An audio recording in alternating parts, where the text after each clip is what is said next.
Today we are grooming Melvin, my pitiful little fluff nugget. Poor Smelvin Melvin. Poor Smelvin Melvin. Oh my goodness, you're already trying to back out of the tub. Okay, last time I did not put a noose on him because I don't like to put anything around his neck because he has some trachea issues, and he tried to dive out of the tub. Actually, he did dive out of the tub. So, you've lost your privileges. You have to wear one, and it's around his neck, but also around his front leg so that it's not putting pressure on his trachea. I do not use the shampoo nozzle on him anymore because he is so scared of it. No, you cannot back out, which makes bathing him a little bit more difficult. Now, Melvin just recently had all of his teeth removed. He only had about 3 left, but he had them all removed because he has very, very bad dental disease. I adopted Melvin about 2 or 3 years ago, and his teeth were in very bad shape. So bad that when I brought him to the vet, they did not believe his age. They thought he was old because of how bad his teeth were. So I tried explaining to the vet. This was not my vet at the time. I had brought him to an emergency vet because Melvin got into something that was poisonous, or I don't know what it was. And he was allergic. I don't know what it was, but he had some type of crazy reaction. So I had to rush him to the vet because he was crashing. He almost died. That's when about a year into me owning him. And the emergency vet said, like, oh no, he's way older than 2. Look at his teeth. Genetics play a role, especially in little tiny dogs like Pomeranians. And, if, he has the genetics where he is predisposed to dental disease at a young age, it doesn't mean that he's old. Obviously, he was not old because that was 8 years ago. So if he was a senior dog 8 years ago, I do not think he would still be here. So no, he was certainly the age that they told me that he was. Nonetheless, he was a breeding dog, and he should not have been because his genetics should not have been passed on. The vets believed that he was senior because of his teeth, but he wasn't. He just has really bad genetics, and that's why he had really bad dental disease. He also has an extremely small mouth, and small dogs are more prone to dental disease. Anyways, when I first got him, he had a ton of teeth removed. Then he got another dental at some point and had more teeth removed, and now he's had his final dental and had all of his teeth removed. So he may have the hanging tongue at one point. It depends. Not all dogs get that when they have their teeth removed. But he is definitely feeling better. He no longer has dental disease in his mouth, and that should improve his quality of life. Not just because he'll no longer have pain in his mouth, but also because dental disease affects every organ in the body.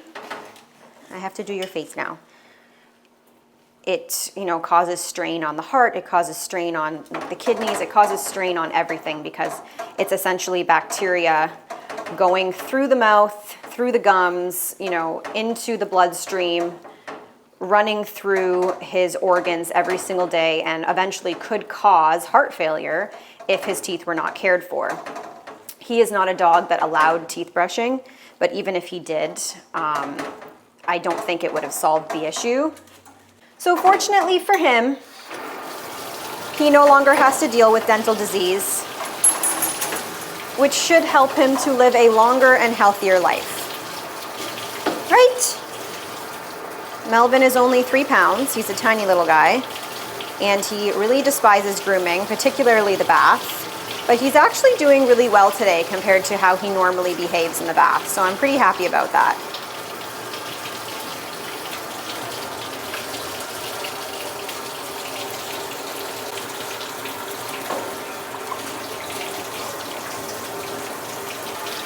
Because Melvin has alopecia, his coat is not like the average Pomeranian.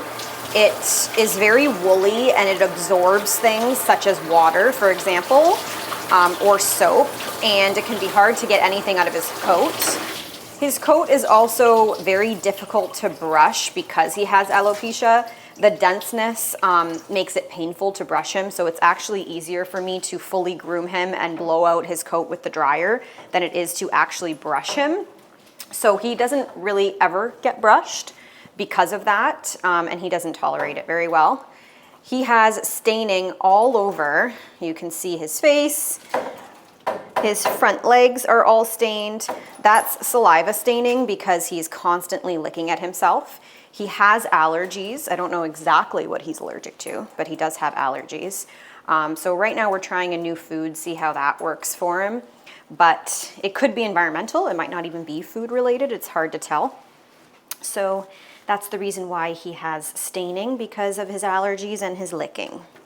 Right? But it's okay. It's not too bad. Like, his skin isn't really irritated. Again, you know what? I say he has allergies because that's what I believe, but he may have staining because of his teeth. His teeth were obviously sore because he had dental disease. So it is possible that he was also self-soothing, and that's why he was licking his legs. So we'll find out now that his teeth are removed and he's feeling better if this continues. Right? Look at you. You look like a little elf. You look like a little elf. You're so cute. Are you ready for your blow dry? Yeah. Okay, buddy. You need to put your happy hoodie on. This is an extra small happy hoodie. I always get people asking me what size for their pets. So if your dog is between 3 to 5 pounds, I would say extra small. If it's between 5 and 10, 15 pounds, I would say a small. Anything over 15 pounds, I would say a large. And then obviously if you have like a giant breed, extra large.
I must brush you.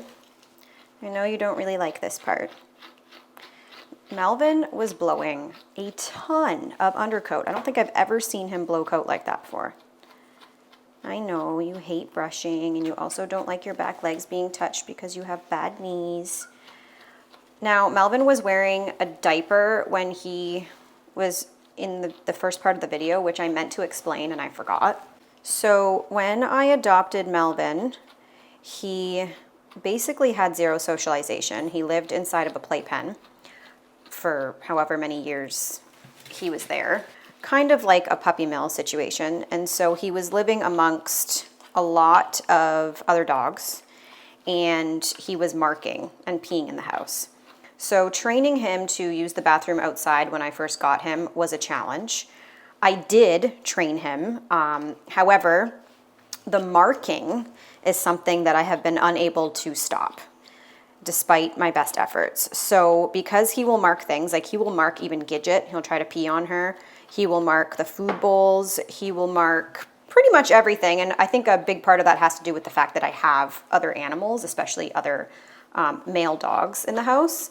And so I just put a diaper on him when he's in my house so that if he does mark, at least it doesn't get all over my house, which I think is pretty reasonable. And so that's why he was wearing a diaper in the first half. Melvin, we're going to stop being dramatic.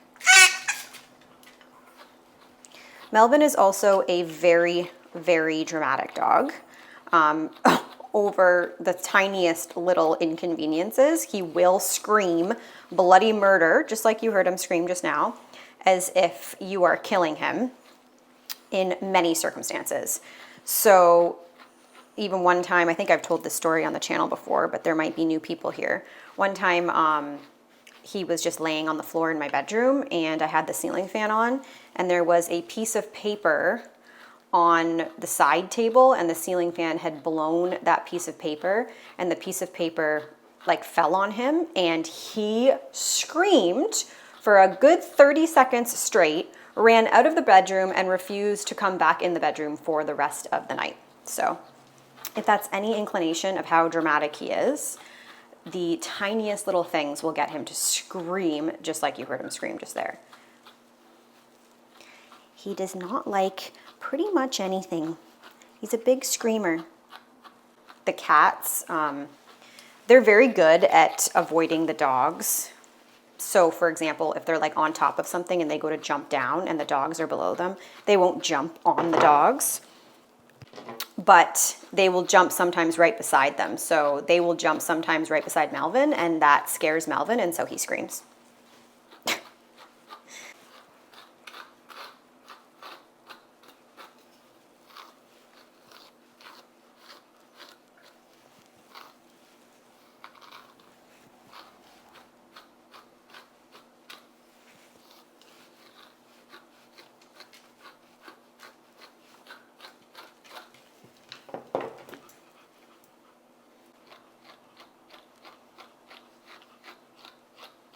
Melvin doesn't have any matting. He just has compacted fur that I'm brushing out right now. The blow dryer took a ton of it out, but I do have to go over him a little bit with the brush. I'm trying to do it as gently as possible because he hates brushing. You hate it. You hate it worse than Gidget. And as he's getting older, he's only becoming more upset with it, which is why I rarely ever brush him.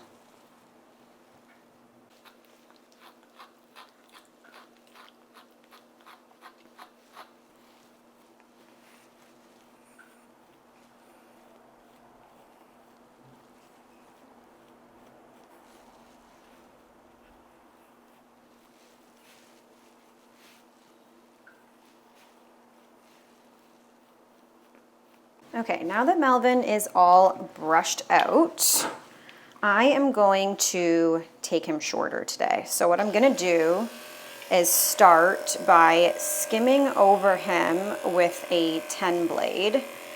Because he has alopecia, it's kind of fairly easy to give Melvin a haircut because his hair is kind of already short and then he just has some long pieces that stick out. So basically, I am just going to shape those long pieces and get them taken care of. Good boy, Melvin. And then after I skim him over with the 10 blade, I am going to go over him with my scissors. But I just kind of want to get the bulk of his hair taken off. It's okay, buddy.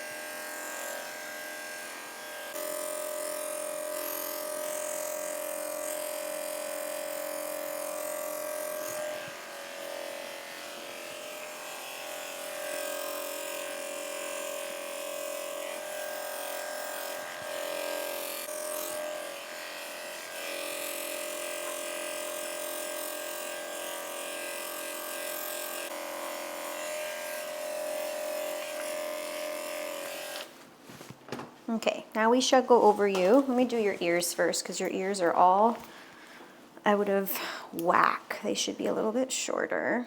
Nope, Melvin, you've got to stay. Stay.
I just clipped Melvin's nails the other day, so they don't need to be clipped.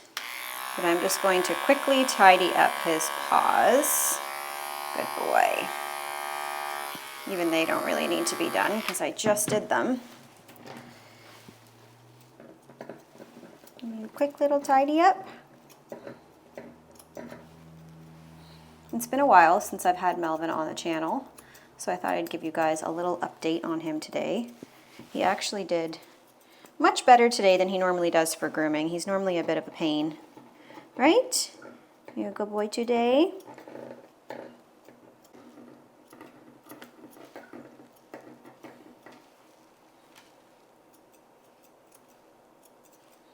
If you guys liked this video and you want to see me groom more of my own animals, don't forget to hit that follow or subscribe button and share with all of your friends.